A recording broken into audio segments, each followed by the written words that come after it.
ಹಿರಿಯ ಹರಿಕಾರರಾಗಿರುವಂತಹ ತಥಾಗತ ಭಗವಾನ್ ಬುದ್ಧ, ಮಹಾಗುರು ಬಸವೇಶ್ವರರು, ಸಂವಿಧಾನ ಶಿಲ್ಪಿ, ಭಾರತ ರತ್ನ ವಿಶ್ವಜ್ಞಾನಿ ಡಾಕ್ಟರ್ ಬಾಬಾ ಸಾಹೇಬ್ ಅಂಬೇಡ್ಕರ್ ಅವರಿಗೆ ನಮನಗಳನ್ನು ಸಮರ್ಪಿಸಿ ಒಂದು ಬಹಳ ಅರ್ಥಪೂರ್ಣವಂಥ ಒಂದು ಕಾರ್ಯಕ್ರಮ, ಸಮಾನ ಮನಸ್ಕ ನಾಗರಿಕರ ವೇದಿಕೆ ಅಂತ ನಿರ್ಮಾಣ ಮಾಡಿಕೊಂಡು ಏನು ಕಾರ್ಯಕ್ರಮ ಮಾಡ್ತಾ ಇದ್ದೀರಾ, ಭಾಳ ಅರ್ಥಪೂರ್ಣವಂಥ ಕಾರ್ಯಕ್ರಮ. ಈ ಕಾರ್ಯಕ್ರಮದಲ್ಲಿ ವಿಶೇಷವಾಗಿ ನಾನು ಭಾಳ ಸಂತೋಷ ಆಗಿದೆ ಅಂದರೆ ಈ ವೇದಿಕೆಯಿಂದ ಭಾಳ ಖುಷಿ ಪಡ್ತಕ್ಕಂಥದ್ದು ಪೂಜ್ಯ ತಾಯಿ ರಮಾ ತಾಯಿಯವರು ನಮ್ಮೆಲ್ಲರ ಮುಂದೆ ಕಣ್ಣು ಮುಂದೆ ಇದ್ದದ್ದು ನೋಡಿ ಭಾಳ ಖುಷಿಯಾಗಿದೆ, ಭಾಳ ಸಂತೋಷ. ಯಾಕಂದರೆ ಬಾಬಾ ಸಾಹೇಬರಿಗೆ ನಾವು ನೋಡಿಲ್ಲ, ಆದರೆ ಅವ್ರು ಕರುಳು ಕುಡಿಯಾಗಿರುವಂಥ ರಮಾ ತಾಯಿ ಅಂದರೆ ರಮಾ ತಾಯಿಯವ್ರ ಹೆಸರನ್ನೇ ಅವ್ರಿಗೆ ಇಟ್ಟಾರ, ಅವರೇ ಇವ್ರಿಗೆ ಅವರು ಒಂದೊಂದು ಭಾಳ ಅರ್ಥಪೂರ್ಣಂಥ ತಾಯಿಯವರು ಬಂದರೆ ಆ ತಾಯಿಯವರಿಗೆ ಗೌರವವನ್ನು ಸಮರ್ಪಿಸಿ ನಮನಗಳನ್ನು ಸಮರ್ಪಿಸಿ ಈ ಸಾನ್ನಿಧ್ಯ ವಹಿಸಿರುವಂಥ ನಮ್ಮ ಪೂಜ್ಯರು ಶ್ರೀಮನ್ನಿರಂಜನ ಪುಣಸ್ವರೂಪಿ ವಿರಚಿತ್ಯ ಆನಂದ ಸ್ವಾಮಿ, ಅವ್ರ ಬಗ್ಗೆ ನಿಮಗೆ ಗೊತ್ತಿಲ್ಲ. ಅವ್ರು ಲಿಂಗಾಯತ ಸಮಾಜ ಭಾಳ ದೊಡ್ಡ ಗುರುಗಳು, ಭಾಳ ದೊಡ್ಡ ಮಠದ ಸ್ವಾಮಿಗಳದ. ನನಗೆ ಅರಳಿಯವರು ಮತ್ತು ಶ್ರೀಕಾಂತ್ ಸ್ವಾಮಿಯವರು ಅಪ್ಪರು ಯಾರಿಗೂ ಸ್ವಾಮಿ ಕರೆದ್ರಿ ನಮ್ಮ ಕೆ ಪುಣ್ಯಕರವ್ರ ಕಾರ್ಯಕ್ರಮಕ್ಕೆ ಅಂದಾಗ ನನ್ನ ತಟ್ಟಂತ ಬಂದಿದ್ದು ಇವ್ರ ಹೆಸರು. ಯಾಕೆ ಅಂತಂದರೆ ಅವ್ರ ಪಕ್ಕ ಅಂಬೇಡ್ಕರ್ವಾದಿರಿ, ಅವರು ಪಕ್ಕ ಅಂಬೇಡ್ಕರ್ವಾದಿಗಳು. ಯಾಕಂದ್ರೆ ಅವ್ರು ಬಾಬಾ ಸಾಹೇಬ್ ಅಂಬೇಡ್ಕರ್ ತಂದೆಗಳು ಅನ್ನೋ ಮಾತಾಡೋದು ನೀವು ನೋಡಿ ಗಮನಿಸಿದ್ದು. ಈಗಾಗಲೇ ಅಂಬೇಡ್ಕರ್ ತಂದೆಗಳು ನಾನು ಒಂದ್ಸಲ ಯೂಟ್ಯೂಬಲ್ಲಿ ನೋಡಿದೆ, ಈ ಸ್ವಾಮಿಗಳು ಯಾರಪ್ಪ ಇವರು ನನಗೆ ಗಮನಕ್ಕೆ ಬಂದಿಲ್ಲ ಅಂದೆ. ಆ ಯತ್ನಾಳಗ ಅವ್ರಿಗೆ ಅಮಿತ್ ಶಾ ಏನು ಹೇಳ್ತಿ ಕೊಟ್ಟಿಲ್ಲ, ಬಾಬಾ ಅಂಬೇಡ್ಕರ್ ಮಾಡಿದ್ರೆ ಫ್ಯಾಷನ್ ಆಗಿದೆ ಅಂತ. ಅವಾಗ ವಿರೋಧ ಮಾಡಿದ್ರೆ ಈ ಸ್ವಾಮಿಗಳೇ ಮೊದಲು ವಿರೋಧ ಮಾಡಿದವ್ರಿ ಕರ್ನಾಟಕ. ಇವ್ರು ಯಾರು ಸ್ವಾಮಿಗಳು ನನ್ನ ಗಮನಕ್ಕೆ ಬಂದಿಲ್ಲ, ಕರ್ನಾಟಕದ ಎಲ್ಲ ಕ್ಷೇತ್ರಗಳ ಸಂಬಂಧ ಅದಲ್ಲ, ಇವ್ರು ಯಾಕೆ ಬಂದಿಲ್ಲ ಅಂತ ನೋಡಿದಾಗ ಯಾರಿಂದ ಒಂದ್ಸಲ ನಾನು ಬಸವಕಲ್ಯಾಣ ಕರೆಸ್ಬೇಕಾಗಿತ್ತಲ್ಲ, ಮೊನ್ನೆ ಸಾಹೇಬರೆಲ್ಲ ಬಂದಿರಲ್ಲ, ಇವ್ರಿಗೆ ಕರೆಸ್ಬೇಕು ಅಂದಾಗ ಒಬ್ರು ಫೋನ್ ತೊಗೊಂಡೇವ್ರು. ಫೋನ್ ಮಾಡಿದ್ರು, ಅಪ್ಪರಪ್ಪರ ಬಂದಾಳಪ್ಪರ ನಿಮ್ಮ ಪಾದಕ್ಕೆ ನಮಸ್ಕಾರ. ಇವ್ರು ನನಗೆ ಗೊತ್ತಿದ್ದಲ್ಲ ಇವ್ರಿಗೆ ಅಂದೆ, ನಿಮ್ಮ ನಾವು ನೋಡಿರಿ ಏನಂದೆ, ಅಪ್ಪರ ವಿಲ್ಕಲ್ ಮಾಡಿದ್ರು ನನಗೆ ಆಶೀರ್ವಾದ ಮಾಡಿದ್ವಿ ಅಂದ್ರೆ ಇವರು ಬಾಬಾ ಇಷ್ಟು ಸಂಬಂಧ. ಅದು ಈ ಕಾರ್ಯಕ್ರಮಕ್ಕೆ ಬಾಬಾ ಸಾಹೇಬ್ರ ಜಯಂತಿ ಒಂದು ಕಡೆ 3 ಕಾರ್ಯಕ್ರಮದವಿದೆ, ಇನ್ನೊಂದು ಕಡೆ ನಮ್ಮ ಕೆ ಪುಣ್ಯಕರಾವ್ ಅವರಿಗೆ ಒಂದು ಸಮಾರಂಭ ಮತ್ತು ಸಮಾನತೆಯ ಕುರಿತು ಚಿಂತನೆ ಮಾಡ್ತಕ್ಕಂಥ ಬಾಬಾ ಸಾಹೇಬರ ಕರುಣನ ಕುಡಿ ತಾಯಿಯವರು ಬಂದ ಈ ಕಾರ್ಯಕ್ರಮದಾಗ ವಿರಚಿತ್ಯಾನಂದ ಮಹಾಸ್ವಾಮಿಗಳು ಬರೆದ ಸೂಕ್ತ ಅಂತ ಹೇಳಿದಾಗ ಭಾಳ ಸೂಕ್ತ ಆಗಿ ಭಾಳ ಒಳ್ಳೆಯ ಸಂದೇಶ ಕೊಟ್ಟಾರ. ನಾನು ಭಾಳ ಖುಷಿ ಆಗಿದೆ, ಅವ್ರಿಗೆ ಕರೆಸಿದ್ದಕ್ಕೂ ಸಾರ್ಥಕ ಆಗಿದೆ. ಹಿಂಗೆ ನಾನು ಹೆಚ್ಚು ಮಾತಾಡಲ್ಲ, ಕೆಲವು ಪಾಯಿಂಟ್ಗಳನ್ನು ಹೇಳ್ತೀನಿ. ಡಾಕ್ಟರ್ ಬಾಬಾ ಸಾಹೇಬ್ ಅಂಬೇಡ್ಕರ್ ಅವರ ಜಯಂತಿ ಅಂತ ಒಂದು ನಿಮಿತಿ ಇಟ್ಕೊಂಡಿದ್ದೀವಿ ಈ ಕಾರ್ಯಕ್ರಮದಾಗ. ಅದು ನಮ್ಮ ಅರಳಿಯವರು ಅವ್ರ ತಂಡ, ನಮ್ಮ ಶ್ರೀಕಾಂತ್ ಸ್ವಾಮಿ ಪೂನಾದಾಗ ಅದರ ಅಪ್ಪರನ್ನ ಪೂನಾದಾಗ ಇದ್ದೀನ್ರಿ ಅಂದ್ರಲ್ಲ, ನೀವೇ ಕಾರ್ಯಕ್ರಮ ಮಾಡಿ ಪೂನಾದಾಗ ಇದ್ದೀರಿ ಅಂದ್ರಿ ಅಂದ. ನಾನು ನಿನ್ನೆ ಇಲ್ಲಪ್ಪರ ನಾನು ಟೈಮಿಗೆ ಬರ್ತೀನಿ ಅಂದ್ರೆ ಅವ್ರು ಬಂದಿಲ್ಲ. ಅರಳಿಯವರ ಅಧ್ಯಕ್ಷತೆಯಲ್ಲಿ ಒಂದು ಕಮಿಟಿ ಮಾಡಿ ಇದೇನು ಕಾರ್ಯಕ್ರಮ ಮಾಡಿದ್ದಾರೆ. ಈ ವೇದಿಕೆಯಲ್ಲಿ ಆ ಕಡೆಯಿಂದ ಈ ಕಡೆ ಕುಂತಾರೆ ರಾಜಶೇಖರ್ ಪಾಟೀಲ್ ಸಾಹೇಬರು ಜನ ಅಧ್ಯಕ್ಷತೆ ವಹಿಸಿದ್ದಾರೆ. ಕೆ ಪುಣ್ಯಕರಾವ್ ಸಾಹೇಬರು ಸನ್ಮಾನಿತರದಾರೆ, ಬಂತೇಜಿಯವರು ಪೂಜ್ಯ ಬಂತೇಜಿಯವರು ಅದಾರೆ. ಈ ವೇದಿಕೆಯಲ್ಲಿ ಬಹಳ ಜನ ಅದಾರೆ. ಆ ಕಡೆ ಈ ಕಡೆಗೆ ನಮ್ಮ ಪತ್ರಕರ್ತರಿಬ್ಬರಿಗೆ ಸನ್ಮಾನ ಇಟ್ಕೊಂಡಿದ್ದಾರೆ. ಮತ್ತು ಬಾಲ್ಕಿ ಅವರ ಎಲ್ಲ ಕಡೆಯಿಂದ ನಮ್ಮ ಮುರಳೀಧರ್ ಸರ್ ಅದಾರ, ಭಾಳ ನಮ್ಮ ನರಸಿಂಹರಾವ್ ಸೂರ್ಯವಂಶಿ ಅದಾರ. ನಾ ಎಲ್ಲರಿಗಿಂತ ಹೆಸರು ತಗೊಳ್ಳೋದಕ್ಕಿಂತ ಆ ಟೈಮನ್ನು ನಿಮ್ಗೊಂದು 4 ಸಂದೇಶ ಕೂಡ ಬಳಸಿದ್ರೆ ಭಾಳ ಚಲೋ ಆಗ್ತಂತ ನನ್ನ ಭಾವನೆ. ಏನಂತೀರಾ? ಅದಕ್ಕೋಸ್ಕರವಾಗಿ ನಮ್ಮ ಎಲ್ಲ ತಾಯಿಯರು ಹೆಂಗೆ ಕುಂತಾರ ಅವ್ನು ಶಾಂತ ಕೂತು ನಿಜವಾದ ಬಾಬಾ ಸಾಹೇಬ್ ಅಂಬೇಡ್ಕರ್ ವಾರಸ್ದಾರವ ನೀವು ಖರೇ. ಯಾಕೆ ನಾನು ನೋಡ್ತೀನಿ, ನಾನು ಈಗ ನಮ್ಮ ಬಸವಾದಿ ಶರಣ ತತ್ವದಲ್ಲಿ ಹೇಳೋಕ್ಕಾಗ 1000 ಜನ ಹೆಣ್ಮಕ್ಳು ಸೇರ್ತಾರೆ. ನಾನು ಯಾವಾಗ ಬಾಬಾ ಸಾಹೇಬ್ ಅಂಬೇಡ್ಕರ್ ಜಯಂತಿ ಭಾಳ ಹೋದಾಗ ಹೆಣ್ಮಕ್ಳ ಸಂಖ್ಯೆ ಕಡಿಮೆ ಇರ್ತದೆ. ಖರೇದಾಗ ಅಂಬಾದಾಸರ್ ಅವ್ರಿಗೆ ಎಂಥ ಅಂಬಾದಾಸರ್ ಅವ್ರಿಗೆ ಏನು ಸಂಚಯನ ಮಾಡ್ತಾರೆ. ಅವರು ಭಾಷಣ ಮಾಡಿದ್ರೆ ಅವ್ರಿಗೆ ಭಾಷಣ ಕರೆದಿದ್ದು ಹೆಚ್ಚಿಗೆ ಅವರು ಹೇಳ್ತಾರೆ, ಅಷ್ಟು ಒಳ್ಳೆ ಸೂಕ್ತ ಸಂದೇಶ ಕೊಡ್ತಾರೆ. ಹಂಗೆ ಇಲ್ಲಿ ಇವತ್ತು ನಾನು ನೋಡಿದಾಗ ನಾನು ಭಾಳ ಖುಷಿ ಅಂದರೆ ಬಾಬಾ ಸಾಹೇಬ್ ಅಂಬೇಡ್ಕರ್ ವಾರಸ್ದಾರಾಗಿರುವಂಥ ನೀವು ಭಾಳ ಸಂಖ್ಯೆಯಲ್ಲಿ ಸೇರಿದಿರಲ್ಲ, ಇದು ಭಾಳ ಖುಷಿ, ಭಾಳ ಖುಷಿ. ಯಾಕೆ ಭಾಳ ದೊಡ್ಡದಂತೀನಿ ನಾನು ಅಂದರೆ ನಿಮಗೆಲ್ಲರೂ ಗೌರವಿಸ್ತೀನಿ, ನೆರೆದವರೆಲ್ಲ ಗೌರವಿಸ್ತೀನಿ ಮತ್ತು ನೆನಪು ಹೋಗಿದ್ದು. ಯಾಕೆ ನಾನು ಸಂತೋಷ ಅಂದರೆ ಬಾಬಾ ಸಾಹೇಬ್ ಹೇಳ್ತಾರೆ ಒಂದು ಕಡೆ, ಯಾವ ಸಮುದಾಯದಲ್ಲಿ ಮಹಿಳೆಯರು ಜಾಗೃತರಾಗಿರ್ತಾರೋ, ಸುಶಿಕ್ತರಾಗಿರ್ತಾರೋ, ಸದಾಚಾರ ನೀತಿವಂತರಾಗಿರ್ತಾರೋ, ಪ್ರಜ್ಞಾವಂತರಾಗಿರ್ತಾರೋ ಆ ಸಮಾಜವನ್ನು ನಾನು ಮುಂದುವರಿಸೋಣ ಅಂತ ಭಾವಿಸ್ತೀನಿ ಅಂತ ಬಾಬಾ ಸಾಹೇಬ್. ಅದಕ್ಕೆ ನೀವು ಗಂಡು ಮಕ್ಕಳಿಗಿಂತಲೂ ಹೆಣ್ಣು ಮಕ್ಕಳಿಗೆ ಹೆಚ್ಚಿನ ಈ ಶಿಕ್ಷಣಕ್ಕೆ ಹೆಚ್ಚು ಮಹತ್ವ ಕೊಡಿ ಅಂತಾರೆ ಅರಳಿ ಸಾಹೇಬ್ರೆ. ಬಾಬಾ ಸಾಹೇಬ್ ಬರ್ತಾರೆ, ಅವಾಗ ಕೇಳ್ರಿ ಗಂಡು ಮಕ್ಕಳಿಗೆ ಕೊಡ್ರಿ, ಬ್ಯಾಡಲ್ಲ, ಗಂಡು ಮಕ್ಕಳಿಗಿಂತಲೂ ಹೆಣ್ಣು ಮಕ್ಕಳಿಗೆ ಹೆಚ್ಚು ಶಿಕ್ಷಣ ಕೊಡಿ. ಯಾಕಂದ್ರೆ ಅವ್ರನ್ನ 1000 ವರ್ಷದಿಂದ ಗುಲಾಮರಾಗಿ ಪುರುಷ ವರ್ಗ ಬಳಸಿದೆ.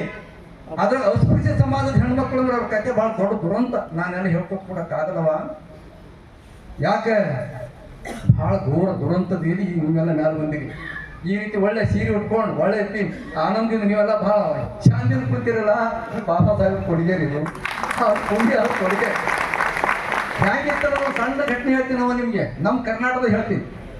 ಈಗ ಇನ್ನೊಂದು ನೋಡದತ್ರಿ, ಮೊನ್ನೆ ಇತ್ತೀಚೆಗೆ ನಮ್ಮ ಶಂಕರಾಚಾರ್ಯ ಅಂತ ಯಾರು ಅವಿಮುಕ್ತೇಶ್ವರ ಶಂಕರ್ ರಾಜಶೇಖರ ಪಾಟೀಲ್ ಸಾಹೇಬ್ರೆ ಅಧ್ಯಕ್ಷ ಇದ್ದೀರಿ. ಕೇಳಿ ಸ್ವಲ್ಪ, ನೀವು ಸರ್ಕಾರದಾಗ ಇದ್ದವ್ರು, ನಿಮ್ಮದೇ ಸರ್ಕಾರ ಕರ್ನಾಟಕದೊಳಗಿದೆ. ನಾನೊಂದು ಮಾತು ಹೇಳ್ತೀನಿ ಕೇಳಿ. ಅವ್ರು ಏನಂತಾರೆ ಗೊತ್ತಾ? ಯಾರು ಶಂಕರಾಚಾರ್ಯ, ಈ ದೇಶದಾಗ ಯಾರು ಮನುಸ್ಮೃತಿ ಒಪ್ಪಲ್ಲ, ರಾಹುಲ್ ಗಾಂಧಿ ಒಪ್ಪಲ್ಲ. ರಾಹುಲ್ ಗಾಂಧಿಗೆ ನಾ ಹಿಂದೂ ಧರ್ಮದ ಹೊರಗೆ ಹಾಕೀನಿ ಅಂತ. ನೀವು ಯಾರಪ್ಪ ಹಾಕಕ್ಕ? ನೀವು ಮನುಸ್ಮೃತಿ ಒಪ್ಪೋರಿದ್ರೆ ನಿಮ್ಗೆ ಹಿಂದೂ ತಗೊಂಡು ಯಾರಿಗೆ ಬೇಕಾಗಿದ್ದು ಪುಣ್ಯಾತ್ಮ ಲಗ್ನಾಳ್ ಚಂದ್ರ ಹೇಳ್ತಾರೆ ಈ ಮಾತ. ನೀವು ಹಿಂದೂ ತಗೊಂಡು ನಮ್ಗೇನು ಮಾಡೋದು? ಮನುಸ್ಮೃತಿ ತರಬೇಕು ಜಾರಿಲಿ ಅಂತಾರೆ ಶಂಕರಾಚಾರ್ಯರು. ಆಮೇಲೆ ಇನ್ನೊಂದು ಮಾತು ಹೇಳ್ತೀನಿ. ನಿನ್ನೆ ಮೊನ್ನೆ ನೋಡಿರಲ್ಲ ಏನು ನಡೆದತ್ತವ? ಈಗ ಸತ್ಯ ಸುದ್ದಿ ಯಾವುದಿದೆ ಪ್ರೆಸೆಂಟ್, ಬಾಬಾ ಸಾಹೇಬ್ ಮೂರ್ತಿಯನ್ನ ಮಧ್ಯಪ್ರದೇಶದ ಹೈಕೋರ್ಟ್ನಲ್ಲಿ ಸ್ಥಾಪನೆ ಮಾಡೋಕ್ಕಾಗ ಎಷ್ಟು ಕ್ರಾಂತಿ ನಡೀತಾ ಅಂತ ಗೊತ್ತಾ? ಮನುವಾದಿಗಳು, ಜಾತಿವಾದಿಗಳು ಬಾಬಾ ಸಾಹೇಬ್ ಮೂರ್ತಿಯನ್ನ ಕೂಡ್ಕೊಳಿಸ್ತಾ ಇದ್ದಾರೆ. ಸಾವಿರ ಜನ ಬಂದಾರ, ಅವ್ರಿಗೆಲ್ಲ ಬಡಿಗೆ ತಗೊಂಡು ಹೊಡಿತಾ ಇದ್ದಾರೆ. ವಕೀಲರು ಹೊಂಟ್ರಲ್ಲಿ ಯಾವ ಲಾ ಮಾಡ್ಯಾರ ಇವರೆಲ್ಲ. ವಕೀಲರು ಬಾಬಾ ಸಾಹೇಬ್ ಮೂರ್ತಿ ಕೂಡ್ಕೊಡೋರು ಅಂತಾರು. ಒಂದು ಪರಿಸ್ಥಿತಿ ಹೀಗಿದೆ. ಜಯಂತಿ ಮಾಡಿ ನಾವು ಏನು ಇವತ್ತು ಚಿಂತನೆ ಮಾಡಬೇಕಾಗಿದೆ ಅಂದ್ರೆ, ಇವ್ರು ಎಷ್ಟೇ ಸ್ವತಂತ್ರ ಭಾರತ ನಮಗೆ ಬಂದ್ರು ಕೂಡ, ಸರ್ವ ಸಮಾನತೆಯ ಸಂವಿಧಾನವನ್ನು ಸಿಕ್ಕರು ಕೂಡ, ಬಾಬಾ ಸಾಹೇಬರು ಮಾನವ ಹಕ್ಕುಗಳ ಪ್ರತಿಪಾದಕರಾಗಿಯೂ ಕೂಡ ಇನ್ನೂ ಇಂಥ ಮನಸ್ಸು ಲಾಭ ಓದವರಿದೆ ಅಂತಂದ್ರೆ ಇವ್ರು ಮನುಷ್ಯರಂತೀರಾ? ಅನ್ಬೇಕೇನ್ರ ಇಂಥವ್ರು ಮನುಷ್ಯರಂತ? ಪಾರ್ಲಿಮೆಂಟ್ ಬಂದು ಕೂತಿದೆ, ಸುಪ್ರೀಂ ಕೋರ್ಟ್ ಮುಂದೆ ಬಾಬಾ ಸಾಹೇಬ್ ಮೂರ್ತಿ ಕೂಡಿಸ್ಯಾರ. ಗೌರವದಿಂದ ಭಾರತ ದೇಶ ನಮನ ಮಾಡ್ತದ. ಮಧ್ಯಪ್ರದೇಶದ ಬಗ್ಗೆ ನಾನು ಬಹಳ ಬೇಜಾರಾಗಿದೆ. ಇತ್ತೀಚೆಗೆ ಇಲ್ಲಿ ಮನುಷ್ಯರಿರ ಏನು ಅಂತ ಆಗಿದೆ ನನಗೆ. ಅದಕ್ಕೋಸ್ಕರವಾಗಿ ಅಲ್ಲಿ ಮೂರ್ತಿ ಕೂಡ್ಕೊಡ್ತಾ ಇಲ್ಲ. ಬಾಬಾ ಸಾಹೇಬ್ ಬ್ಯಾಡ, ನಮ್ಮ ಮನು ಬೇಕು ಅಂತ. ಮನುನ ಕತೆ ಗೊತ್ತಾಯ್ತವ ನಿಮ್ಗೆ? ಮನು ನೋಡ್ರಿ ಕೇಳ್ರಿ, ಮನುನ ಕತೆ ಹೇಳ್ತೀವಿ ಒಂದು ಎರಡು ಮಾತಿನ. ಮನುಸ್ಮೃತಿ ಏನ್ ಹೇಳ್ತದಂದ್ರೆ ಅದು ಬೇಕಂತ. ಈಗ ಮೇಲ್ಜಾತಿ ಜನ ನಮ್ಮ ಕರ್ನಾಟಕದವರಲ್ಲ, ನಮ್ಮ ಕರ್ನಾಟಕ ಜನ ಬಸವಪರ ಶರಣಪರ ಇದ್ದಂತ ಜನ. ಆದ್ರೆ ನಾವು ಬಾಬಾ ಸಾಹೇಬ್ ತೆರೆ ಮೇಲೆ ಎತ್ಕೋತೀವಿ. ನಾವು ಬಸವ ಪರಂಪರೆ ಜನ, ನಾವು ಎತ್ಕೋತೀವಿ ಗೌರವಿಸ್ತೇವೆ ವಿಚಾರಗಳಿಗೆ. ಆ ಕಡೆ ಹಂಗಿಲ್ಲ. ರಾಮಕೃಷ್ಣ ಗೋವಿಂದ ಅನ್ನೋ ಜನ. ರಾಮಕೃಷ್ಣ ಅವರ ಜಾತಿವಾದಿಗಳು. ಯಾರು ಬೇಕಾದ್ರೆ ಕೇಳ್ಬೋದು. ನಾನು ನಿಮ್ಗೆ ಶಾಸ್ತ್ರ ವೇದ ಎಲ್ಲ ಓದೋಣ ಇದ್ದೀನಿ. ಮನು ಏನ್ ಹೇಳ್ತಂದ್ರೆ ಚಂಡಾಲರು ಅಂತಾರೆ ಕೆಲಸ ಮಾಡೋರಿಗೆ. ಗೌಡ್ರೆ ಕೇಳಿ, ಚಂಡಾಲರು ಅಮ್ಮದಾಸರಾವ್, ಚಂಡಾಲರು ಊರ ಹೊರಗೆ ಮಾತ್ರ ವಾಸ ಮಾಡಬೇಕು. ಒಂದು, ಅವ್ರು ದನ ಸಾಕಬಾರದು, ನಾಯಿಗಳು ಮಾತ್ರ ಸಾಕಕ್ಕೆ ಮನುಸ್ಮೃತಿ ಹೇಳ್ತೀವಿ. ಮುಟ್ತೀವಿ ಶಂಕರಾಚಾರ್ಯಗ, ಅಮಿತ್ ಶಾಗ, ಮೋದಿಗೆ ಮುಟ್ತೀವಿ ಸುದ್ದಿಯನ್ನ. ಕರೀ ನಾನು ಹೇಳ್ತೀನ, ಅವ್ರ ಶಾಸ್ತ್ರ ಮುಟ್ಟಿಸ್ಕೊಂಡು ಕೂಡ್ತೀನಿ ನಾನು. ಗೊತ್ತಾಯ್ತಾ? ಇವರು ದನಗಳು ಸಾಕಬಾರ್ದು, ಎಮ್ಮೆ ಸಾಕಬಾರ್ದು, ಆಕಳು ಸಾಕಬಾರ್ದು. ಏನ್ ಮಾಡ್ಬೇಕು? ನಾಯಿ ಮಾತ್ರ ಸಾಕಾಗ್ತಕ್ಕಿದೆ ಅವರು. ನಾವು 8-10 ನಾಯಿ. ನಾವು ಸಣ್ಣವಿದ್ದಾಗ ದಲಿತರ ಮನೆ ಮುಂದೆ 8-10-20 ನಾಯಿ ಇರ್ತಿದ್ರಿ. ಯಾಕೆ ನಾಯಿ ಇರ್ತಾವಂತ ನಾನು ಈಗ ಗೊತ್ತಾಗಿತ್ತವ್ರಿಗೆ. ಅದ್ ಕತೆ ಕೇಳಿ ಅರವಿಂದ್ ಸಾಹೇಬ್ರೆ. ನಾಯಿ ಸಾಕ್ಬೇಕು. ಇನ್ನೊಂದು, ಅವ್ರು ಯಾವ ಕಾರಣಕ್ಕೂ ಭದ್ರವಾದ ಮನೆ ಕಟ್ಟಬಾರ್ದು ಏನ್ರಿ ಮನು ಹೇಳೋದ್ರಿ ಇದು. ಮತ್ ಯಾವ ಕಾರಣ ಅವ್ರು ಸ್ವಂತ ಖರೀದಿ ಮಾಡಿ ಬಟ್ಟೆ ಉಟ್ಕೊಳ್ಬಾರ್ದು. ಸತ್ತ ಹೆಣಗನ್ ಬಟ್ಟೆ ಹಾಕ್ತಾರಲ್ಲ ಅದು ಮಾತ್ರ ಉಟ್ಕೊಳ್ಬೇಕಿರು ಅಂತಾರೆ. ಗೌಡ್ರೆ ಕೇಳಿ, ದಬ್ಬಾಳಿಕೆ ಎಷ್ಟಿದೆ ಜಾತಿವಾದಿಗಳಲ್ಲಿ ಜನರ ಮೇಲೆ ಎಂಬುದು ನಾನು ಭಾಳ ನೋಡೋದು ಹೇಳ್ತೀನಿ ನಾನು. ಶಕ್ತೇನಾಪಿ ಶೂದ್ರೋ ನ ಕಾರ್ಯೋ ಧನ ಸಂಚಯ. ಯಾರಂತಾರ? ಮನು ಹೇಳ್ತಾನ ಶ್ಲೋಕದಾಗ, ಶಕ್ತೇನಾಪೇ ಶೂದ್ರೋ ನ ಕಾರ್ಯೋ ಧನ ಸಂಚಯ. ಶೂದ್ರೇಣ ಧನ ಮಾದ ಬ್ರಾಹ್ಮಣನೇ ಬಾಧ್ಯತೆ. ಶಕ್ತಿ ಇದ್ರು, ಗಳಿಸ ಶಕ್ತಿ ಇದ್ರು ಕೂಡ ಕೆಲಸ ಮಾಡ ಜನ ಅವರು ಧನ ಗಳಿಸಬಾರ್ದು, ಅವ್ರಿಗೆ ಹಕ್ಕಿಲ್ಲ ಅಂತ. ಎಂತ ದುರಂತ್ರಿ ಇದು. ಶಕ್ತಿ ಇದ್ರು ಗಳಿಸಬಾರ್ದಂತ್ರಿ. मनन सर क्या है ताकत है तो भी हाँ संपद नहीं करना संपत्ति नहीं संपादನೆ नहीं करना ಗಳಿಕೆ ಮಾಡಬಾರ್ದು ಇನ್ನೊಂದು ಹೇಳ್ತದೆ ಏನಂತ ಯಾವ ದಲಿತರು ಹೇಳ್ಬೋದು ಈಗ ದಲಿತರು ಅಂತೀವಿ ನಾವು ಆಗ ಚಂಡಾಲ್ ಅಂತ ಕರೆದಾರ ಅವ್ರು ಚಂಡಾಲರು ದಸ್ಯುಗಳು ಕೀಳು ಭಾಷೆನ ಕರೆದಾರ ಈ ಕೆಲವು ಹಲೆಯರು ಮಾದಿಗರು ಅವ್ರನ್ನ ಕರೀತಾರೆ ಯಾವ ಹಲೆ ಹುಟ್ಟಲ್ಲ ಯಾವ ಮಾದಕ ಹುಟ್ಟ ಯಾವ ಬ್ರಾಹ್ಮಣ ಹುಟ್ಟಲ್ರಿ ಭಾರತ ದೇಶದ ಅಪ್ಪ ಬಸವಣ್ಣ ಹೇಳಿದ ಪ್ರಕಾರ ಪ್ರತಿಯೊಬ್ಬರು ಮನುಷ್ಯರಾಗಿ ಮಾತ್ರ ಹುಟ್ಟೇವೆ ಹೊತ್ತು ಯಾವ ಅವ್ರಿಗೆ ಇವ್ರಿಗೆ ಬೇರೆ ಕೀಳೊಂದು ಜಾತಿ ಹೇಳ್ತಕ್ಕಂಥವ್ರೆಲ್ಲ ಅವರು ಮನೋರೋಗಿಗಳು ನಮ್ಮ ಹಾಡಿದ್ರೆ ಭಾಳ ಚಂದ ಅಲ್ರಿ ಯಾರು ನಮ್ಗೆ ಭಾಳ ಚಂದ ಮನೋರೋಗ ಇದು ಇದಕ್ಕೆ ಮನೋರೋಗ ಯಾವುದು ಮನೋರೋಗ? ಮನುಷ್ಯರಲ್ಲಿ ಭೇದ ಮಾಡುವಂಥದ್ದು ಮನೋರೋಗ ಅಂತ. ಅದು ಬಾಬಾ ಒಂದು ಮಾತಾಡ್ತಾರೆ, ಬಾಬಾ ಸಾಹೇಬ್ ಅಂಬೇಡ್ಕರ್. ಸ್ವಾರ್ಥದ ರುಚಿಗಾಗಿ ಮನುಷ್ಯರನ್ನ ವಿಂಗಡಿಸುವುದು ಕೇಳಿ ಸತ್ಯ ಆಗಿದೆ. ಬಾಬಾ ಸಾಹೇಬ್ ಮಾತ್ರ ನಾನು ಹೇಳೋದು, ಸ್ವಾರ್ಥದ ರುಚಿಗಾಗಿ ಮನುಷ್ಯರನ್ನ ವಿಂಗಡಿಸುವುದು ಮಾನವತೆಯ ಕೊಲೆಗೆ ನಿಂತ ರಾಕ್ಷಸತನವೇ ಸರಿ ಅಂತ ಬಾಬಾ ಅಂಬೇಡ್ಕರ್. ಇದು ರಾಕ್ಷಸತನ ಅಂತ. ಅದಕ್ಕಾಗಿ ಮನುನ ಕಥೆ ಹೀಗದ. ಅವ ಎಂದು ಹೆಣ್ಮಕ್ಳಿಗೆ ಸ್ವಾತಂತ್ರ್ಯ ಕೊಡಲ್ಲ. ಹೆಣ್ಮಕ್ಳು ಒಳ್ಳೆ ಬಟ್ಟೆ ಉಟ್ಕೊಳ್ಬಾರ್ದು, ಪುರುಷರ ಸಮಾನ ಇರಬಾರ್ದು, ಆಸ್ತಿ ಹಕ್ಕು ಇರಬಾರ್ದು, ವಿದ್ಯೆದ ಹಕ್ಕು ಅವ್ರಿಗಿಲ್ಲ. ವಿದ್ಯೆಯನ್ನು ವಂಚಿತ ಮಾಡುದು, ಜ್ಞಾನದಿಂದ ವಂಚಿತ ಮಾಡುದು, ಅಧ್ಯಾತ್ಮದಿಂದ ವಂಚಿತ ಮಾಡುದು, ಹಕ್ಕೆಲ್ಲ ಕಸ್ಕೊಂಡು ಭೂಮಿ ನಂದು ಅನ್ನಬಾರ್ದು. ಏನ್ರಿ ಇದು ಭಾರತಕ್ಕೆ ಬೇಕಂತ್ರಿ. ಈಗಿನ ಆಳವಿ ಇವತ್ತು ಭಾರತಕ್ಕೆ ಬೇಕು. ಗೌಡ್ರೆ ಒಪ್ತೀರಿ ನೀವು? ಕರ್ಕೊಂಬರಿ ಅಭಿಷೇಕ ನಾನು ಹತ್ತಿರ ಬಾಂಧ ನೋಡೋಣ ಎಂತ ಭಾರತ ಕಟ್ಕೊಂಡು ನೋಡ್ತೀವಿ ನಾನು. ಏನು ಭಾರತ ಕಟ್ತೀರಿ ನೀವು? ನೀವು ದೇಶಭಕ್ತರ, ದೇಶದ್ರೋಹಿಗಳ. ನೀವು ಜಾತಿಯ ಆಧಾರದಿಂದ ಮನುಷ್ಯ ತರಬೇಕೆಂದವರು ಅಥವಾ ದೀನ ದಲಿತರು ಇವತ್ತು ಎಷ್ಟು ವಿದ್ಯಾವಂತರಾದ್ರೂ ಕೂಡ ವ್ಯವಸ್ಥಿತವಾಗಿ ಅವ್ರಿಗೆ ಕುಳಿತಾರ. ಅವ್ರು ಒಳ್ಳೆ ಕೋರ್ಟ್ ಕೊಡಲ್ಲ. ನನ್ನಲ್ಲಿ ಅನೇಕರು ಇಂಜಿನಿಯರ್ಸ್ ಅವರು ನಮ್ಮ ಭಕ್ತರದ ಅವ್ರು ಯಾವ್ದಾದ್ರು ಒಳ್ಳೆ ಪೋಸ್ಟ್ ಕೊಡಿದ್ರು ಒಳ್ಳೆ ಜಾಗದಾಗ ಹಾಕಲ್ಲ. ಹಳ್ಳಿ ಪಳ್ಳಿಯನ್ನು ಕೂಡ ಹಾಕ್ತಾರೆ. ಅಂದ್ರೆ ಜಾಬ್ ಕೊಡಲ್ಲ, ಜಾಬ್ ಕೊಡಲ್ಲ. ಒಂದು ವೇಳೆ ದಲಿತರು ಲೆಫ್ಟ್ ಟು ರೈಟ್ ಏನಾದ್ರು ಕೊಡ್ಬೇಕಂತ ಬಂತು ಅಂದ್ರೆ ಬ್ಯಾರೆ ತಂದರಿಗೆ ಮತ್ತೆ ಮೂರನೇದವರಿಗೆ ದಲಿತರು ಇವರು ಅಂತ ಎಲ್ಲ ಅವರೇ ಎಮ್ ಎಲ್ ಎ ಆಗ್ಬೇಕು. ಅವರೇ ಅವ್ರ ತಾಲೂಕು ಏನು ಕಥೆ ಇದೆ ಗೊತ್ತಾ? ಅವ್ರದ್ದು ಎಮ್ ಎಲ್ ಎ ಇಲ್ಲ ಅಂತ ನಾನು ಹೇಳ್ದೆ ಅವ್ನಿಗೆ ಹೋಗಿ. ಅವ್ರಂತ ಎಮ್ ಎಲ್ ಎ ಇಲ್ಲ, 20% ಎಮ್ ಎಲ್ ಎ ಇಲ್ಲ. ಗೊತ್ತಾಯ್ತಾ? ಯಾಕೆ ನಾನು ಯಾವ ದಲಿತರು ಒಂದು ಮನೆ ಕಟ್ಕೊಟ್ಟಿಲ್ಲ. ಪರಿಸ್ಥಿತಿ ಹೇಗಿದೆ ಬಾಂಡ್ ನಾನು ಮುಂಚೆ ಸ್ವಾಮಿ ಕೇವಲ ಕೊಡತ್ತೆ ಜಿ ಮೈ ಕ್ಯಾ ಗಲ್ತಿ ಕೆಜಿ ಅಂತ ಕೇಳ್ತಾರೆ ಮಂದಿಗೆ. ನಮ್ಮ ಸ್ವಾಮಿ ಯಾಕೆ ಕರೆಯಲ್ರು ಅಂತ. ಅದಕ್ಕೆ ಮನುವಾದಿಗಳ ಸರ್ಕಾರ, ಮನುವಾದಿಗಳ ಮನೋಭಾವದವರು ದೀನ ದಲಿತರು ಮ್ಯಾಲ ಬರುವುದನ್ನು ಸಹಿಸಲ್ಲ, ಒಳ್ಳೆ ಮನೆ ಕಟ್ಟರು ಸಹಿಸಲ್ಲ. ಅದಕ್ಕೆ ಬಾಬಾ ಸಾಹೇಬರು ಏನ್ ಮಾಡಿದ್ರು? ಭಾರತ ದೇಶದ ಯಾರ ಮೇಲಿಲ್ಲ ಕೀಳಿಲ್ಲ, ಪ್ರತಿಯೊಬ್ಬರು ಕಾನೂನಿನ ಮುಂದ ಸಂವಿಧಾನ ಮುಂದ ಸಮಾನ ಅಂತ ಘೋಷಣೆ ಮಾಡಿದ್ರು. ಅಂತ ಮಾತು ಇವನ್ ಬಹಳ ಖುಷಿ ಖಬರಿ ಏನಂದ್ರೆ ಭಾರತ ದೇಶದ ಸರ್ವೋಚ್ಚ ನ್ಯಾಯಾಲಯ ಅಂತಿದೆ, ಹೈಕೋರ್ಟ್, ಸುಪ್ರೀಂ ಕೋರ್ಟ್ ಒಬ್ಬರು ಬಾಬಾ ಸಾಹೇಬ್ ಭಕ್ತರು ದಲಿತರು. ನಾ ದಲಿತನ ಕರೆಯಲ್ಲ, ಬಳಸ್ತಾ ಅನ್ಕೊಳ್ತೀನಿ. ಯಾವ ಬರ್ಬಾದಲ್ಲಿ ಮೇಲೆ ಅನಾರ ಇವ್ರು ದಲಿತರು, ಕುರುಬರು, ಇವ್ರು ಕುಂಬರು, ಹೊಲೆಯರು, ಇವ್ರು ಮಾರು ಬರ್ಬಾದಲ್ಲಿ ಹೆಸರು ಕೇಳ್ಬೇಕಂತ್ರಿ. ಇವ್ರು ಯಾರು ಅಂತ ಕೇಳ್ಬೇಕಂತ್ರಿ. ಇವ್ರು ಇಂಥವ್ರು ಇಂಥ ಜಾತಿಯವರು, ಇಂಥ ಜಾತಿಯವರು ಪುಣ್ಯಾತ್ಮ ಎಮೆಕರ್ ನೋಡ್ಕೊಂಡು ಎಮೆಕರ್ ಅಂತ ಗೊತ್ತಾಗ್ತದೆ.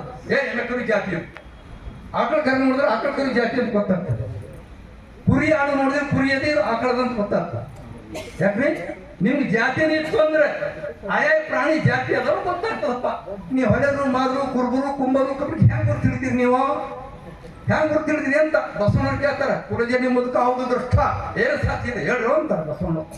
ಕುಲದಲ್ಲಿ ಹುಟ್ಟಿ, ಮರಿಯಲ್ಲಿ ಹುಟ್ಟಿ, ಕುಲವನ್ನು ಅರಸದೆ ಎಲ್ಲೋ ಮಾತಂಗೆ ಮಗ ನೀನು ಸತ್ತದನ್ನು ಎಳೆಯುವ ಅಗತ್ಯನದ ಹೊಲೆಯ. ಏನ್ರಿ ಬಸವಣ್ಣ ಹೇಳೋದು? ಸತ್ತದ ಎಳೆ ಹೆಂಗ್ ಹೊಲೆ ಆಯ್ತಾನೋ ಮಗನೇ? ನೀವು ಮಂದಿ ಜೀವ ತಿಂತೀರಿ, ರಕ್ತ ಹೀರ್ತೀರಿ, ನೀವು ನಿಜವಾದ ಹೊಲೆಯರು, ನೀವು ನಿಜ ಹೀರ್ತೀರಿ. ಇದು ನಾವು ಸರಿಯಾಗಿ ಅರ್ಥ ಮಾಡ್ತೇವೆ. ಬಾಬಾ ಸಾಹೇಬ್ ಜಯಂತಿ ನಿಮಿತ್ತ ಇವತ್ತು ನೀವು ಏನಾಗಬೇಕು, ನಿಮ್ಮ ಮ್ಯಾಲ ಸಂವಿಧಾನ ಸಿಕ್ಕಿದ ಹಿಗ್ಗು ಪಡ್ತೀವಿ ಅಷ್ಟೇ. ನಿಜವಾದ ಸಂವಿಧಾನದ ಆಶಯಗಳು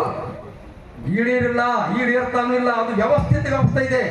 ಎಲ್ಲ ಮೋದಿ ಸಾಹೇಬರು ಬಂದ ನಂತರ ಖಾಸೀಕರಣ ಮಾಡ್ಯಾರ. ಗೊತ್ತದಿಲ್ಲ, ನಮ್ಗೆ ಗೊತ್ತಿಲ್ಲ. ರಿಸರ್ವೇಷನ್ ಮುಗಿಬೇಕಾಯ್ತು ಅಂದ್ರೆ ಬಾಬಾ ಸಾಹೇಬ್ರು ಯಾಕೆ ರಿಸರ್ವೇಷನ್ ಕೊಟ್ಟರು? ಪೂನಾ ಫ್ಯಾಕ್ಟರಿ ದೊಡ್ಡ ಕಥೆ ಅದು. ಪೂನಾ ಫ್ಯಾಕ್ಟರಿ ಗಾಂಧಿ ಉಪವಾಸ ಕುಂತಾಗ ಅಲ್ಲಿ ಏನೇ ದೊಡ್ಡ ಕಥೆ ಆಯ್ತು, ಗೊತ್ತದ ನಿಮ್ಗೆಲ್ಲ. ರಿಸರ್ವೇಷನ್ ಕೊಡ್ಸೋಕೆ ಎಷ್ಟು ಕಷ್ಟಪಟ್ಟರು. ಇವ್ರಿಗೆ ಯಾವ ಮಗರು ಎಮ್ ಎಲ್ ಎ ಕೂಡ ರಾಜಶೇಖರ ಪಾಟೀಲ್ ಇಲ್ಲಿ ಅದ ನಮ್ಮ ದೊಡ್ಡರು, ನಮ್ಮ ಭಕ್ತರು. ಯಾಕೆ ಅವ್ರಿಗೆ ಗಂಟು ಈ ಜಿಲ್ಲದ ನಾಯಕರಂತ ಅವ್ರು ಕಳ್ಸಿ ವೇದಿಕೆ ಕೊಡ್ತೀವಿ. ಗೌಡ್ರೆ ನಿಮ್ಮ ಎದುರ ಅರಳಿ ನಿಂದಿಸಿ ಗೆಲ್ಲಿಸ್ತಾರೆ ನಿಮ್ಮ ಮಂದಿ. ಪುಣ್ಯದ ಅವ್ರು ನಿಲ್ಲಿಸಿ ಗೆಲ್ಲಿಸ್ತಾರ. ಖರ್ಗೆ ಸಾಹೇಬ್ ನಿಂತರಿಗೆಲ್ಲ ನಿಮ್ಮ ಗುರುಗಳು ಅವರು ಇದನ್ನ ಗೆಲ್ಸಿ ಕೊಡಲ್ಲ. ಜಾತಿ ವ್ಯವಸ್ಥೆ ಆಗಿದೆ.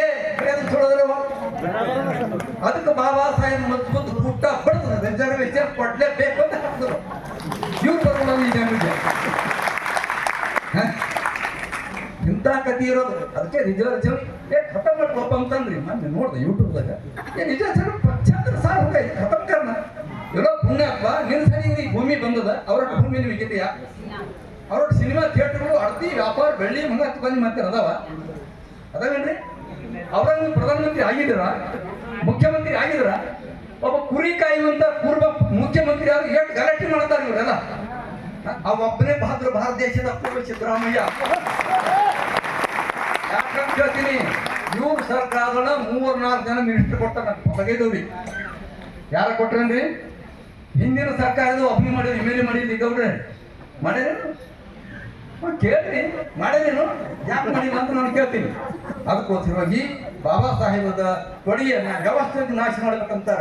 ನೀವು ಒಂದೇ ನಾ ಕೇಳ್ತೀವಿ ನಾವು ಎಲ್ಲ ತಾಯಿಗಳು ತಂದೆಗಳು ದಲಿತರು, ನೀವು ಮಕ್ಕಳಿಗೆ ವಿದ್ಯಾಭ್ಯಾಸ ಓದಿಸ್ರಿ. ವಿದ್ಯೆ ಓದಿಸ್ಬೇಕು ಮೊದಲ. ವಿದ್ಯೆ ಓದ್ರು ಕೂಡ ಇವ್ರು ರಿಸರ್ವೇಶನ್ ಬರ್ತಾರೆ ಅಂತೇಳಿ ಖಾಸಗೀಕರಣ ಮಾಡ್ತಾರ. ಯಾಕೆ ಖಾಸಗೀಕರಣದಾಗ ರಿಸರ್ವೇಶನ್ಗೆ ಅವಕಾಶ ಇಲ್ಲ. ಸರ್ಕಾರಿ ಇದ್ರೆ ರಿಸರ್ವೇಶನ್ ಕೊಡ್ಬೇಕಾಯ್ತು, ಅವ್ರು ನೌಕರಿ ಬರ್ತಾರೆ. ನನ್ಗೊಬ್ಬ ರೇಡಿಯೋದ ಹೋಗ್ತಾ ಇದ್ದೆ, ಒಬ್ಬ ದಲಿತ ವ್ಯಕ್ತಿನೇ ಬಾಬಾ ಸಾಹೇಬ್ ವಾದಿ ಭಾಳ ಸಸ್ಪೆಂಡ್ ಮಾಡಿದ್ರು 6 ತಿಂಗಳು. ನನ್ನ ಗಂಟು ಅಪ್ಪರೇ ಯಾವ್ದಾದ್ರು ಮಿನಿಸ್ಟ್ರಿ ಹೇಳಿ ನಾನು ಬೇಕು ನೌಕರಿ ಕೊಟ್ಟು 6 ತಿಂಗಳ ಜಿಗೆ ಓಡಾಡಿದ್ದು ಅಂದರು. ಯಾಕ್ರಿ ಯಾಕಂದ್ರೆ ಏನೇನೋ ಪ್ರೇಮ್ ಹೆಚ್ಚು ಮಾಡ್ಯಾರಪ್ಪ ನನಗೆ ಕೆಲವು ಬರ್ತಾವ ನನ್ನ ಹತ್ತಿರ. ನಾನೇ ಅಲ್ಲಪ್ಪ ಯಾರಿಗೆ ಹೇಳ್ಬೇಕು ಅಂದೆ. ಒಬ್ಬರು ಮನೆಗೆ ಹೋಗಿ ಒಬ್ಬರೇ ಹೆಸರು ಹೇಳಲ್ಲ, ನಮ್ಮ ಭಾಗದ ನಾಯಕರು ಅವ್ರ ಜೊತೆ ಆ ಮೇಲ್ವರ್ಗ ಜನರು ಇವ್ರಿಗೆ ಕುಡ್ರಿ ಸರ್ ಜಾಗ ಕುಡ್ರಿ ಅಂತ ಹೋಗ್ಯಾರ, ಕರ್ಕೊಂಡವ್ರಿ. ಹಿಂಗಾಗಿ ಬಂದಿನ ಹೋಗ್ಯಾರ. ಹೋದ್ರ ಅಲ್ಲಿ ಕೂತ್ರ ನಾಯಕರ ಜೊತೆ ಮಾತಾಡೋ ಕಾಲಕ್ಕ ನೀವೆಲ್ಲ ಹೊರಗೆ ಹೋಗ್ರಿ ಅಂದ್ರು. SC ಮಂದಿ ಯಾರು ಬಂದ್ರ ಜೊತೆ ಹೊರಗೆ ಹೋಗ್ರಿ. ನೀವು ಯಾಕೆ ತಂದಿರಿ? ಇವ್ರು ನೋಡ್ಕೊಂತಾನೆ ಜಾಗ ಕೊಡ್ರಿ ಅಂತ ಹೊಂಟೇನು ಸಸ್ಪೆಂಡ್ ಮಾಡ್ಬೇಕ್ರಿ. ಅದೇ ನಮ್ಮ ಉದ್ದೇಶ ಇರದೆ ಇವ್ರು ತುಳಿದು ಹಾಕೋದು. ಮತ್ತೆ ಇವ್ರು ಹೋಗಿ ಸಲ ಮಾಡಿಬೇಕ. ನಾವು ಯಾಕೆ ತಂದಿಲ್ಲ ಅದ್ರ ತಪ್ಪು ಏನ್ ಮಾಡಿ ನಾವು ಹೊರಗಡೆ ಒಳಗೆ ಕುಂತಿದ್ದ, ಅದು ಒಳಗೆ ಕುಂತಿದ್ದ. ನೋಡ್ರಿ ಕೇಳಿ ಕತೆ. ನಾನು ಸ್ವಲ್ಪ ಯಾವ ಓದಿಗಂದಲ್ಲ ಯಾವನಿಗಂದ ನಾನು ಬಸವಣ್ಣ ಭಕ್ತ, ನಾ ಅಂಬೇಡ್ಕರ್ ವಾದಿ, ಗೊತ್ತಾಯ್ತಾ? ಇದ್ದಂಗೆ ಹೇಳ್ತೀನಿ. ಯಾಕಂದ್ರೆ ನಾವು ಅವ್ರಿಗೆ ಕೊಡುವಾರಂತೆ ಕೊಡ್ಲಕ್ಕಿಲ್ಲ. ಇವ್ನು ಯಾಕೆ ರೇಟ್ ಮಾಡ್ತಕೊಂಡು ಹುಟ್ಟರು ಲಿಂಗಾಯತ ಮಂದಿಗೆ ಲಿಂಗಾಯತ ಲೀಡರ್ ಹೇಳ್ತಂದ್ರೆ ಪರಿಸ್ಥಿತಿ ಹೀಗಿದೆ. ಆದ್ದರಿಂದ ಬಾಬಾ ಸಾಹೇಬ್ ಅಂಬೇಡ್ಕರ್ ಅನುಯಾಯಿಗಳು ಸಮಾನತಾ ಬಯಸುವಂಥವ್ರು ಯಾರು ಬರಬಾರದು ಅನ್ನುವಂಥ ವ್ಯವಸ್ಥಿತಿ ಡೆಲ್ಲಿಯಿಂದ ದಿಲ್ಲಿವರೆಗೂ ಇದೆ. ಅದಕ್ಕೆ ನೀವು ಸಂಘಟಿತರಾಗಬೇಕು. ನೀವು 10,000 ಸಂಘಟನೆ ಕಟ್ಕೊಂಡು ಒಡಕಾದ್ರೆ ನೀವು ಎಂದೂ ಮೇಲೆ ಬರಲ್ಲ. ಸರಿ ಹೇಳ್ತೀನಿ ನಾನು. ಮೊದಲು ಒಂದಾಗ್ರಿ ಲೆಫ್ಟ್ ರೈಟ್ ಹೇಳ್ತಾರೆ. ಸೂರ್ಯವಂಶಿ ಅದಾರ, ಸೂರ್ಯವಂಶಿ ಪಾಪ ಎಷ್ಟು 15 ವರ್ಷ 20 ವರ್ಷ ನೀವು MP ಇದ್ದಿದ್ದು ನೋಡಿ. 24 ವರ್ಷದವರೆಗೆ MP ಆಗಿರೋದಂತವ್ರು ನಮ್ಮ ಸೂರ್ಯವಂಶಿ ಅವರು. ಯಾವ ವಾದ ವಿವಾದ ಸಿಕ್ಕಿದವ್ರು ಪಾಪ ಸಿಕ್ಕಾಕೊಂಡಿಲ್ಲ. ನಾನು ನಿಮಗೆ ಕೇಳ್ತೀನಿ, ನೀವು ಲೆಫ್ಟ್ ರೈಟ್ ಭೇದ ಮಾಡಕ್ ಹೋಗ್ಸ್ಕೊಂಡು ನಿಮ್ಮ ಮಂದಿಗೆ ಜಾಗೃತಿ ಮಾಡಿ. ಮೊದಲು ಎಲ್ಲರೂ ಅಂಬೇಡ್ಕರ್ ವಾದಿ ಆಗಿ